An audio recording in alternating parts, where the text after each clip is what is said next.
सुनाऊंगा मैं दास्तां। भाई समस्या तो बहुत ही गंभीर है। लो आए ज्ञानचंद जी। गए तो ठीक है, पेन को तोड़ दो, आधा आधा कर लो। 17 पेन आपके, एक मेरा।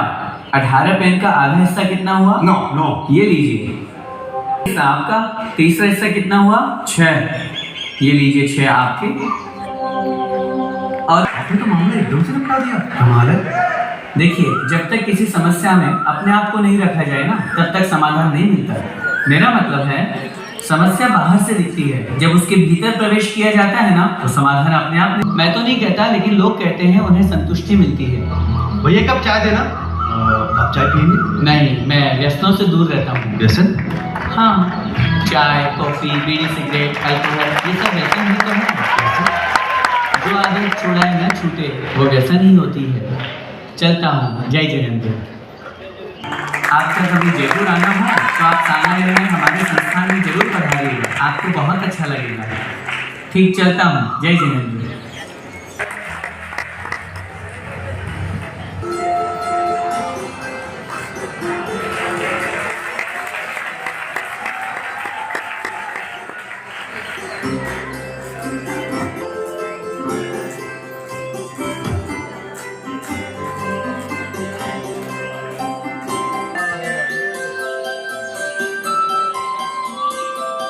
मैडम आप कार से आई और मैं बस से, और बस वाले हमेशा कार वालों से लेट ही होते हैं। यहाँ क्यों लाए हो मुझे? किसी रेस्टोरेंट में ले जाते, कोई और जगह नहीं मिली तुम्हें? यहाँ तो कमल ही कमल है। कहाँ? अरे बुद्धू, वहाँ क्यों देख रही हो, वहाँ देखो।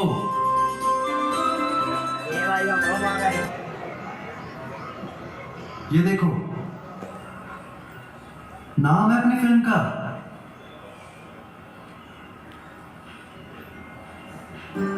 श्रवण संस्कृति को बचाए रखने और बनाए रखने की कवायद है। जोश है, जज्बा है, जुनून है और जरूरत भी है।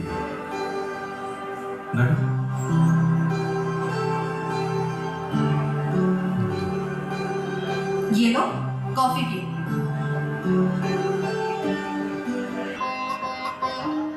समय के द्वारा दी हुई एक शिक्षा, जिन्होंने एक ऐसा संस्थान भी, एक ऐसी संस्था भी आपके भारत में, जयपुर में है, जो श्रमण संस्कृति विरोधी है, जो मुनियों के प्रति द्वेष भाव रखती है, वर्तमान में मुनियों के प्रति घृणा भाव रखती है।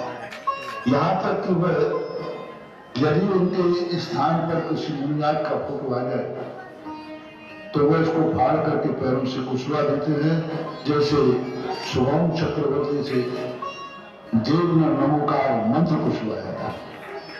एक किताब के अंदर मुनिराज की फोटो थी, वह उस स्मारक में पढ़ाई जा रही थी। पढ़ाने के बाद उन्होंने उसके साथ दुर्व्यवहार किया, फोटो को फाड़ दिया गया। फाड़ने के बाद उसके साथ अनादर व्यवहार किया। वो बच्चा मेरे पास आया, वो किताबें मेरे पास लेके आया। जब मैंने यह सब देखा, पढ़ा, तो मेरा हृदय दहल गया कि इतना दुर्व्यवहार। अरे वे जो मुनि विरोधी होते हैं, वे कम से कम मुनिराज के साथ ही दुर्व्यवहार करते हैं, उन्होंने तो फोटो के साथ भी दुर्व्यवहार कर दिया। चार मन मस्तिष्क में जा रहे थे सारिका, तो बताओ फिर समाज को सच्चा धर्म कैसे दिखाई देता? लोग मुनिश्री के अपमान को और एकांतवाद को धर्म समझने लग गए थे। तो ये थी जरूरत। मतलब तुम समझ गए? जी हाँ। क्या समझी, जरा बताना। युगों युगों तक मुनि धर्म की पालना हो, श्रमण संस्कृति की रक्षा और प्रसार हो, और ये शिक्षा निरंतर सबको मिलती रहे, यही इस संस्थान की इमारत का उद्देश्य है। अरे वाह, तुम तो सच में समझ गए यार। इतनी भी फूल नहीं हूं ना मैं।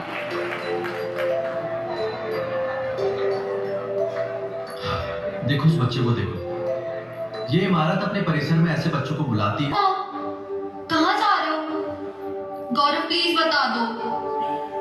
गौरव बताओ ना। मेरी जुबान से तुम्हें आनंद नहीं आएगा सारिका। तो क्या है? इस इमारत से पूछो, ये बताएगी तुम्हें अपनी कहानी। ये इमारत? हाँ। तो तुम्हारा मतलब ये है कि अगर मैं संस्थान से पूछूंगी कि हे श्रमण संस्कृति संस्थान, मुझे अपनी कहानी सुना, तो ये सुना देगा? हाँ। तुम ना पूरे बुद्धू। अरे एक बार कहो तो सही। अच्छा, देखते हैं।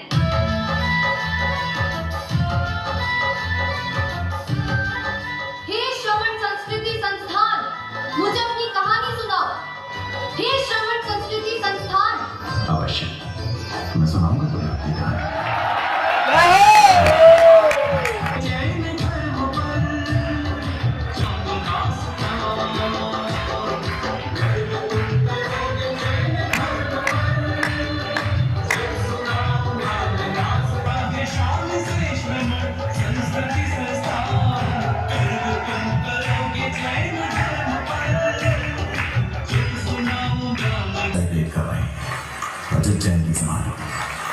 कितनी तालियां मिलती हैं मुझे।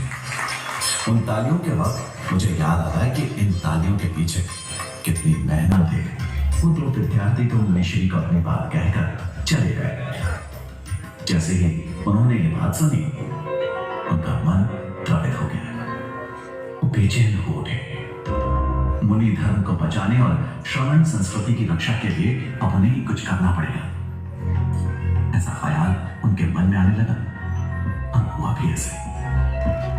उन्होंने मन ही मन आचार्य श्री विद्यासागर जी महाराज को याद किया और प्रातः काल के अपने प्रवचन में कहा, उर्दू के साथ व्यवहार करना सबसे बड़ा कसाई माना जाता है। सामने फाइटिंग करने वाला उतना नहीं।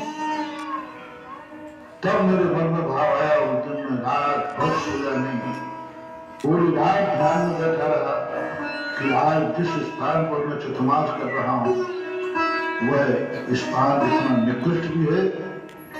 बस रात भर जो मैं जागा और रात भर जागने की जो ध्यान में रहा, तो जागने की गर्मी, ध्यान की गर्मी, और जब मुझे गर्मी चढ़ी और वो प्रवचन में जब गर्मी उतरी तो समझ और उनकी अनुमति के बाद इस श्रमण संस्कृति संस्थान यानी, और जानते हैं, इस नीव के महाराज के आशीर्वचन, मेरा सपना देखने वाले, मेरे उद्धव का ख्वाब देखने वाले श्री शंकर, श्री राम जी और श्री क्रोधा जी। कितने आनंद की बात तो पड़ेगी। तो श्री दिगंबर जैन अतिशय क्षेत्र मंदिर संघी जी काशीवाल एवं तत्कालीन प्रबंध कारिणी समिति को पूज्य मुनिश्री ने आशीर्वाद प्रदान किया तथा मेरा चयन इस कार्य के लिए किया गया। तो हे युगों युगों तक मुनि धर्म की पालना, श्रवण संस्कृति की रक्षा का सपना देखने वाले, किसी भी इतिहास को पढ़ने में बहुत सी तकलीफें गाता कष्टाई विसार दे आगे की सुखी रहे। तो मैं उन तकलीफों और परेशानी को जानता है कि वो मुझ तक क्यों आया है और मेरा उद्देश्य क्या है। मैं बड़े होकर आगम के अनुसार विद्वान बनूंगा। मैं जिन धर्म का प्रसार करूंगा और मैं जब यहाँ से निकलूंगा तो मुनि धर्म का प्रसार करूंगा और अनेकांतवाद की धारा को आगे बढ़ाऊंगा। और आगे की बात करने से पहले मैं आपको अपनी कहानी सुन रही है ना? हाँ हाँ, मुझे तुम्हारी आवाज आ रही है, इन झरोकों से, खिड़कियों से, दीवारों से, सब जगह से।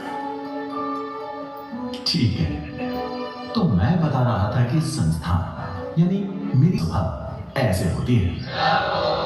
ये जो स्वर आप सुन रहे हैं, ये प्रार्थना का स्वर है। आंगन में सभी छात्र सुबह प्रार्थना करते हैं।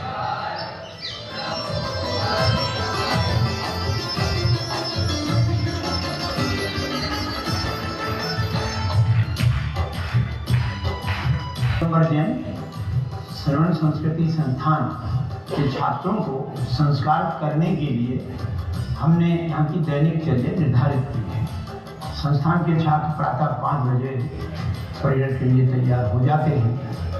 उस प्रेयर में हम अनादि मंत्र, अमुकार मंत्र और इसके बाद जो स्तोत्र वगैरह हैं वो भी हम प्रेयर में करवाते हैं। प्रेयर करने के उपरांत छात्र अपने स्नान आदि क्रिया से निवृत्त होकर के फिर कुछ योगा भी करते हैं। आज का जैसा समय है और योगा का प्रशिक्षण भी देते हैं, जिससे छात्र अच्छी तरह से तैयार हो जाते हैं। फिर इसके पश्चात छात्र अभिषेक करते हैं। अब धारा जैसा पूज्य मुनि कुंवर सुधा सागर जी ने बताया है, तदनुसार शांति धारा होती है। फिर इसके बाद जो है शांति धारा के बाद पूजन होती है। पूजन के पश्चात जो है पूरी तरह से व्यवस्थित रूप से छात्र सब क्रम से अपने कार्य को करते हैं। वस्तुतः ये जो पूरे दिन भर की दैनिकचर्या का अंग है, और छात्र जब पूजन कर लेते हैं तब इसके पश्चात उन छात्रों को हम जो छात्रावास में शुद्ध अल्पाहार बनता है उसको हम कि इसके बाद की दिनचर्या में अल्पाहार का समय आता है, तो ये अल्पाहार करने की जगह बैठेंगे और फिर मंत्रोच्चार के बाद अपना अपना अल्पाहार करेंगे। ये यहाँ खाना बनता है, ये यहाँ सामान का ख्याल रखा जाता है, यहाँ भोजन मर्यादित होता है, इसीलिए कुछ भी बाहर से नहीं आता, सब कुछ शुद्ध ताजा। बोल दीजिए, बच्चे भी आ गए।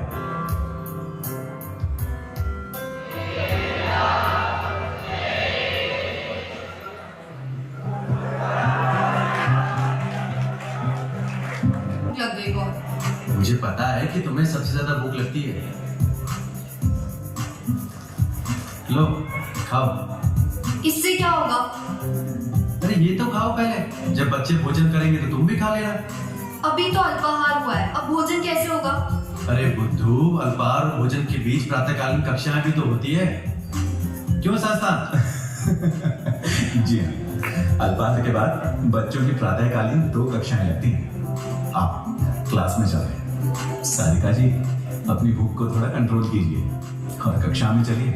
देखिए तो मेरे परिसर में पढ़ने वाले बच्चे किस तरह से। बड़ा मुश्किल है। कौन सा? कक्षा में जाने का? तुम्हारी भूख को कंट्रोल करने का। आइए आइए, बच्चे क्लास में जाने लगे। देखिए, सर्वेभ्यो जय जिनेन्द्रः। भात्रंसः इत्यत्र विद्यमान भात्रं किं भविष्यति? भात्री अंसाः। कर्मरूपी पर्वत को कैसे भेदते हैं? कर्मरूपी पर्वतों को भेदने से तात्पर्य है ये जो कर्म है ये पर्वतों की तरह मजबूत और विशाल हैं। कर्मरूपी पर्वतों को भेदने से तात्पर्य वो अपने साधना के माध्यम से, ध्यान के माध्यम से आत्मा के परिणामों की विशुद्धि बनाते हैं। अधोलोक का वर्णन हमने पढ़ लिया, अब आगे मध्यलोक का वर्णन प्रारंभ हो रहा है। सामने गुणवत्तापूर्ण अध्ययन के लिए जैन शास्त्रों में क्या क्या आ गया है, इस सब का हम प्रोजेक्टर के माध्यम से बच्चों को बताते हैं ताकि उनके जो बेसिक मूल्य हैं, संस्कार हैं, वो दृढ़ हो। इसके साथ में हम बच्चों को देते हैं और समय समय पर विभिन्न विषयों के।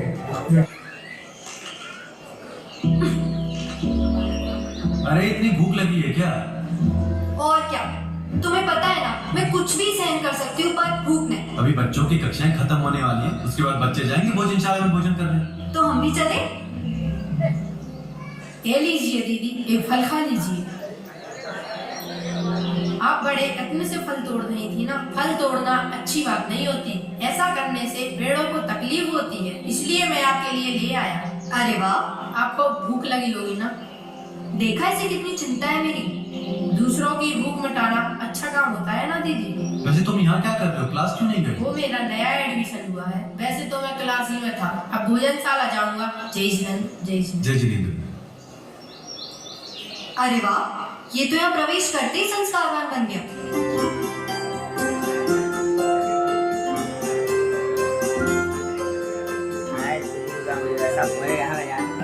मुझे भी अच्छा लगा था सारिका। अरे मुझे नहीं, वहाँ नीचे देखो। अरे ये क्या? ये बच्चे कहाँ जा रहे हैं? ये पढ़ने जा रहे हैं। पर जगत निर्माण होता है, इन्हें प्रार्थना, अभिषेक, योगा, व्यायाम, पूजन का प्रशिक्षण मिलता है। परंतु महाविद्यालय की पढ़ाई करने के लिए ये सब महाविद्यालय जाते हैं। महाविद्यालय यही पास में ही है, देखेंगे आप? जी चलिए।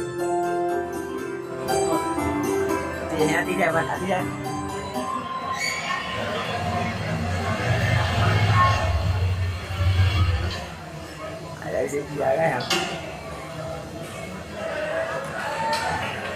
वो महाविद्यालय सारिका। अच्छा, प्रातःकाल भोजन के पश्चात बच्चे यहाँ 3 बजे तक अध्ययन करते हैं।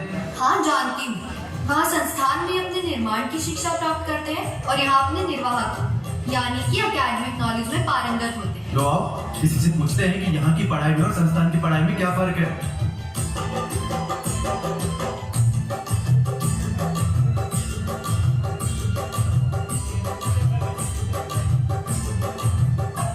श्रमण संस्कृति संस्थान आर्जन एवं संस्कार की डिग्री प्राप्त करते हैं।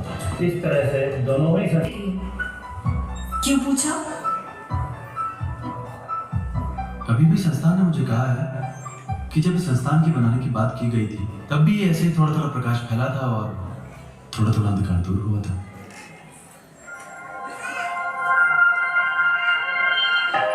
नमस्ते गुरुदेव, आपके आशीर्वाद से धन की व्यवस्था तो हो रही है।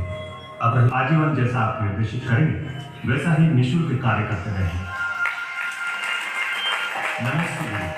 आचार्य श्री ने आज्ञा दे दी और कहा है कि इस उम्र में इससे बेहतर काम और क्या होगा। सुबह से शाम तक मैं बच्चों को धर्म पढ़ाऊंगा और बाकी का दिन मेरा शुभ उपयोग में व्यतीत होगा। तो महाराज जी, मैं जयपुर आने के लिए तैयार हूँ। निर्माण कार्य को गति देने के लिए बढ़ता गया अति महत्वपूर्ण फैसले लेने के लिए संस्थान। लो, प्रकाश फैल गया। और प्रकाश इतना फैल गया सारिका कि आज इसे 25 वर्ष हो गए।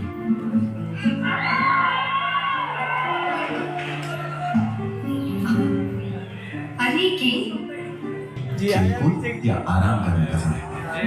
आराम कौन करता है? इन्हें तो मेहनत करनी, खेल कूद कर अपना शरीर बनाना। इसलिए ये खेल उसे सब साथ लेकर चलते हैं। संस्कार सीखे हुए। आज शाम का खाना तो मिलेगा ना? फिर से तुम ना मुझे यूं ही समझते हो। मैंने इस संस्थान के एडमिशन की प्रक्रिया के बारे में जान लिया है। कैसे? उनका इंटरव्यू लेके। उनका? श्री दिगंबर जैन श्रमण संस्कृति के शिविर लगाए जाते हैं और उन शिविर की संस्थान में हमारे सभी के साथ अर्थात +2 का कोर्स पढ़ाया जाता है।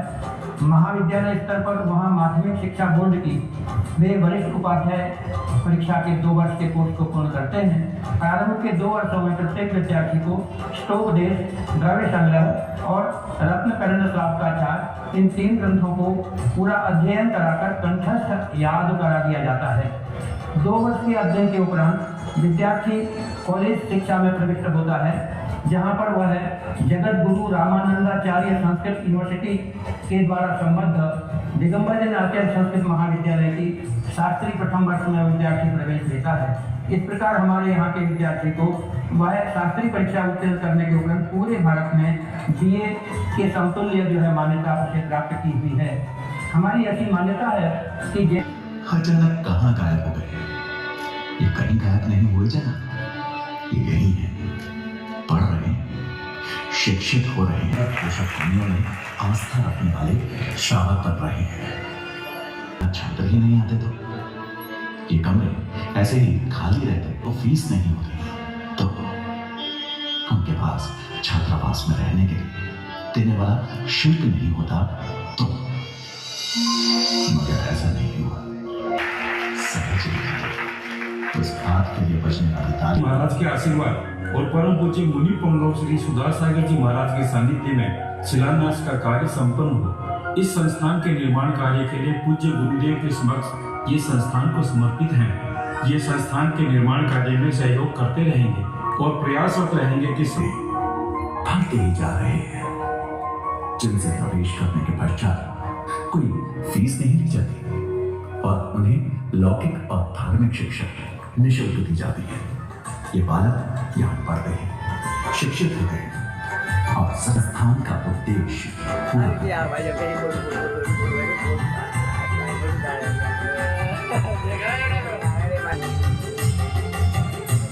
आज से 25 वर्ष पूर्व परम पूज्य आचार्य श्री 108 विद्यासागर महाराज के आशीर्वाद एवं पूज्य निर्यापक श्रमण मुनि पुंगव 108 श्री सुधा सागर महाराज की प्रेरणा से इस ज्ञान के दीपक का उद्भव हुआ, जो संपूर्ण जैन समाज की एक अमूल्य धरोहर है। पूज्य मुनिश्री की प्रेरणा को साकार रूप प्रदान कर संस्थान को सजाने व संवारने का कार्य निवर्तमान अधिष्ठाता स्वर्गीय पंडित श्री रतनलाल जी बैनाला एवं संस्थान के निदेशक डॉक्टर शीतल चंद जी जैन ने किया। मैं अपने आप को धन्य मानता हूँ और अभाग्य समझता हूँ कि पूज्य मुनिश्री के आशीर्वाद एवं प्रेरणा से मुझे भी संस्थान की नींव के समय इस ज्ञान कुंज से जुड़ने का सौभाग्य प्राप्त हुआ। आज यह संस्थान एक विशाल वृक्ष बन गया है जिसकी शाखाओं से ऐसे श्रावक विद्वान पंडित बनकर निकले हैं और निकलते रहेंगे जो युगों युगों तक जिन धर्म मुनि धर्म एवं अनेकांतवाद की धारा एवं मुनिश्री की भावना के प्रति है और सदैव रहेगी। सारिका, मुझे ये समझ नहीं आ रहा कि तुम डायरी में लिख क्या रही हो? मैं नींव की ईंटों के नाम लिख रही हूँ। क्या मतलब? अरे जो लोग इस संस्थान को बनाने में उनकी नींव थे उनमें और भी तो लोग थे। अच्छा जी। कौन कौन? ये देखो, ऋषभ जी जैन,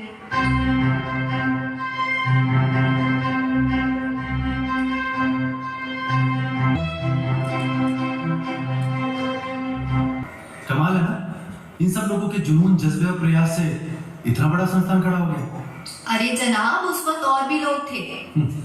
मुझे पता है, बस मैं ये देख रहा था कि तुमने कितना रिसर्च किया। सहयोग में थे।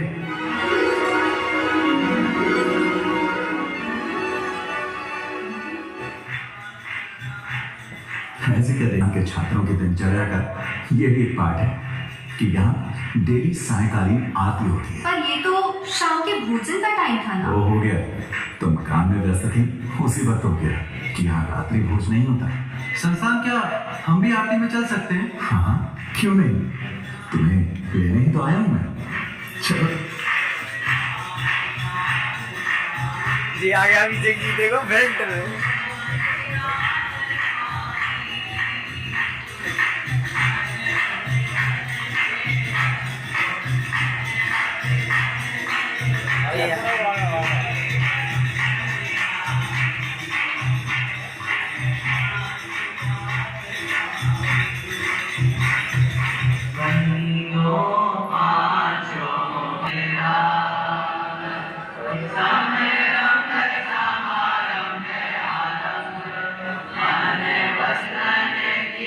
पाठ की परंपरा है।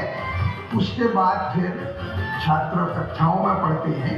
संस्कृत भाषा के अध्ययन के साथ साथ उनमें प्रारंभ डाला का और उसके बाद रत्नगंज श्राव का सिद्धि और न्याय के ग्रंथों में मुख्य रूप से परीक्षा मुक्त और प्रमेय रत्नमाला का अध्ययन कराते हैं तथा जिज्ञासा समाधान के अंतर्गत जो जिज्ञासाएं पूर्व में आई हैं और उनके जो समाधान यहाँ से किए गए उन विद्यार्थियों को उन जिज्ञासा समाधान का भी अभ्यास कराया जाता है, यहाँ पर की गई है और इस प्रकार ये निरंतर चलता रहता है। अब मैं चलता हूँ। जय जय जय जय। तो जान लिया कि मेरे संस्थान के छात्रावास में बच्चों का एक दिन कैसा गुजरता है। इसके अलावा भी मैं कई काम करता हूँ, पर वो चर्चा कल सुना। अभी मुझे तो जागना ही है, तभी तो यहाँ से निरंतर संस्कारवान श्रावक निकलेंगे। मैं सो जाऊंगा तो कैसे काम चलेगा। आप लोग सो जाइए। जय जय जय जय। शुभ रात्रि।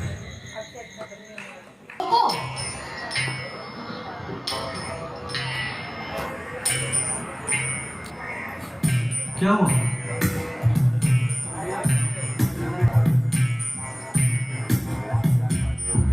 हुआ क्या? तो हमने उससे जाना ही नहीं कि वो क्या क्या एक्टिविटीज करता है। मैडम, आप सो रही थी और रात में संस्थान ने मुझे सब कुछ बता दिया था। अच्छा, आओ बैठो, बताता हूँ।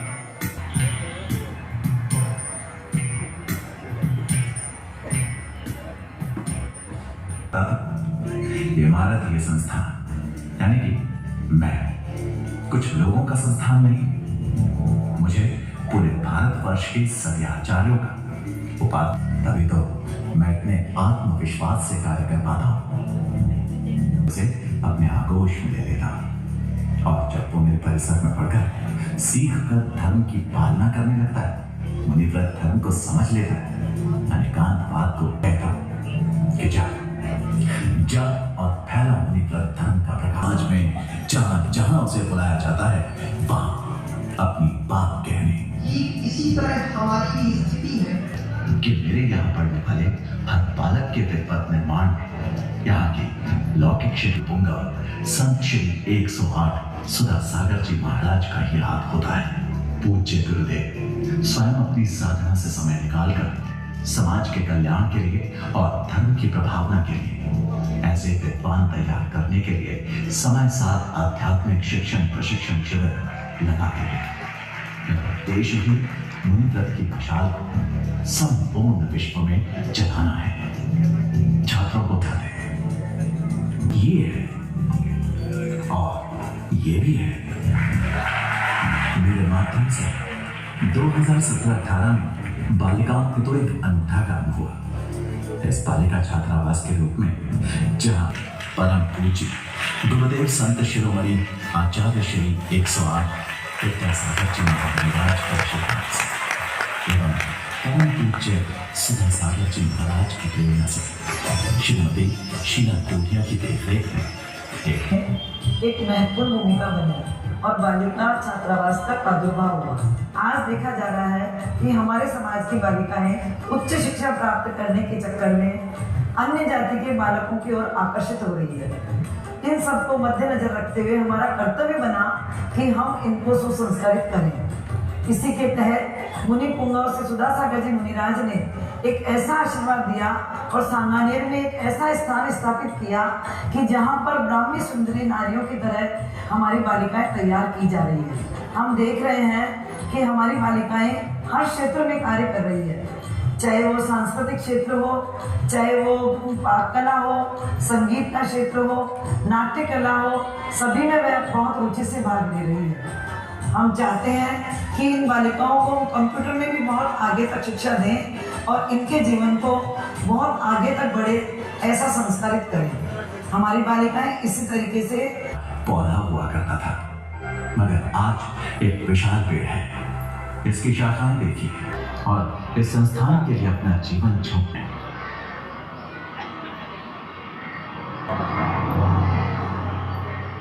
तुम इतना कैसे बदल गई एक दिन?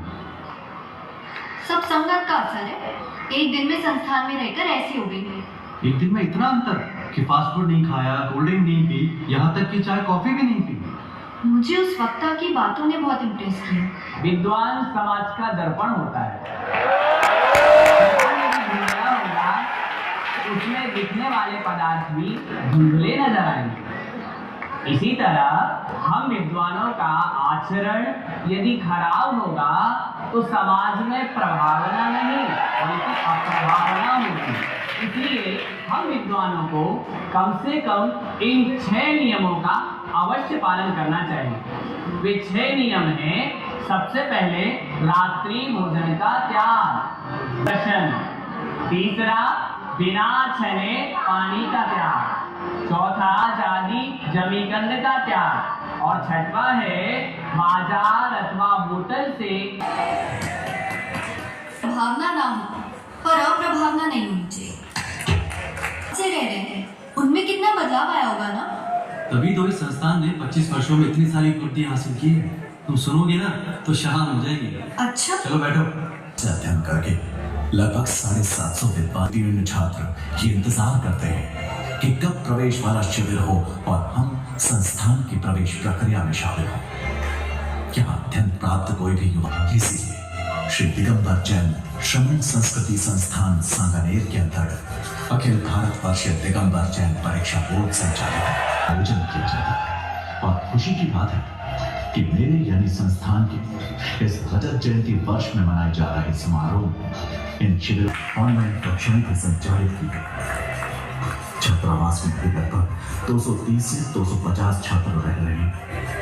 छात्रावास में अध्यापकों के रहने के लिए उत्तर प्रदेश, मध्य प्रदेश, हरियाणा जैसे लगभग 400 स्थानों पर संस्थान से विद्वान भेजे जा रहे हैं और इसका प्रसार विदेशों तक हो गया है। मुझे याद आ रहा है कि एक बार ही नहीं कई बार अपनी वाणी से मुनि महाराज ने कहा है, आज मैं ये कहना चाहता हूँ, भारतवर्ष में जितने भी तीर्थ क्षेत्र मेरे आशीर्वाद से बने उनको एक तरफ रख दीजिए। सबसे बड़ा तीर्थ क्षेत्र है श्रमण शांति संस्थान। सारे तीर्थ हैं, बनते रहे, लेकिन संस्थान कहाँ जा पाएंगे? और कुछ स्थान ऐसे हैं जहाँ साधु पहुंच भी नहीं पाता। वहां जाकर के श्रमण संस्थान के बच्चे आज लगभग 1000 से ऊपर बच्चे सारे भारत में जहां भी हैं वहां अपनी श्रमण संस्कृति का शंखनाद कर रहा है, अपनी पहचान बना रहा है। एक छोटे से गांव में है तो भी वहां उसने अपनी पहचान बना दी। संस्थान में पढ़ने वाले व्यक्तियों के सहयोग से वो संस्कारित किया गया। हमारे गुरुवर चाहते हैं कि पूरे भारतवर्ष के दिगंबर जैन मंदिरों में पाठशालाएं चलाई जाए तथा जितने भी साधर्मी भाई बहन हैं वो हमारे संस्थान के जिनसे उनका बौद्धिक विकास हो। यह संस्थान विश्व के सभी दिगंबर जैन साधर्मी भाई बहनों का है। आचार्य श्री के आशीर्वाद से तथा मुनि पुंगव सुधासागर जी की प्रेरणा से 25 साल पहले उदित हुआ यह श्रमण संस्कृति युगों तक श्रमण संस्कृति की रक्षा हेतु तथा एक संस्थान एक दिन भारत के हर जैनी के घर में एक पंडित बनेगा। गाँव में नहीं कहा, जिले में नहीं कहा, प्राइवेट में नहीं कहा।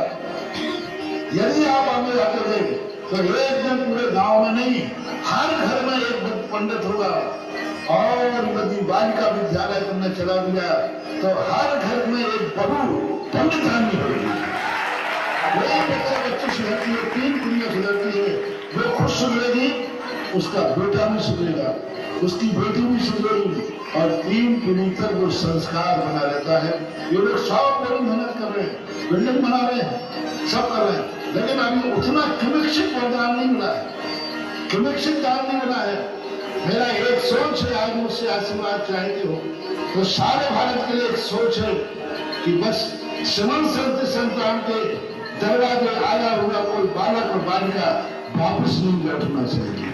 जिस दिन ये हो जाएगा उस दिन का रात्रि का जागरण मेरा सफल हो जाएगा। उस दिन पूरी रात्रि का जागरण अभी चढ़िए देखो आएगी ना गर्मी, और उस दिन मेरी गर्मी शांत हो जाएगी जिस दिन आएगा कि संसार के दरवाजे जो बालक बालिका सुधरने जाता है संसार उसका स्वागत करके 5 साल के बच्चे को अपनी गोदी में उठा लेता है। मैंने सारी समाज को आगाह किया है कि श्रमण संस्थान एक वो संस्था मंदिर है। तुम रहने के लिए बच्चों की खाने की व्यवस्था करते जाओ, मैं इतने बच्चे तैयार करूंगा कि तुम्हें लगेगा कि पंचम गांव है तो चौथा था। संस्थान ने बात तो सही कही थी। ऐसे संस्थान को कुछ दान करना हमें भी 4-4 दान का फल देगा। तो क्या कहती हो फिर, घुमाऊंगा नहीं? पूछने की जरूरत है? मुझे कुछ ना कुछ दान अवश्य करना चाहिए। मैं तो अपनी घर उससे सैकड़ों गुना 1000 गुना विद्वान यहाँ के दरवाजे से निकलेंगे। लीजिए, वो दोनों तो मुझे कुछ ना कुछ देने आए। तब तक आप मेरी प्रथम, वर्तमान एवं संत श्री सुधासागर बालिका महाविद्यालय व छात्रावास की कार्यकारिणी को भी जान लीजिए। गुरु विद्या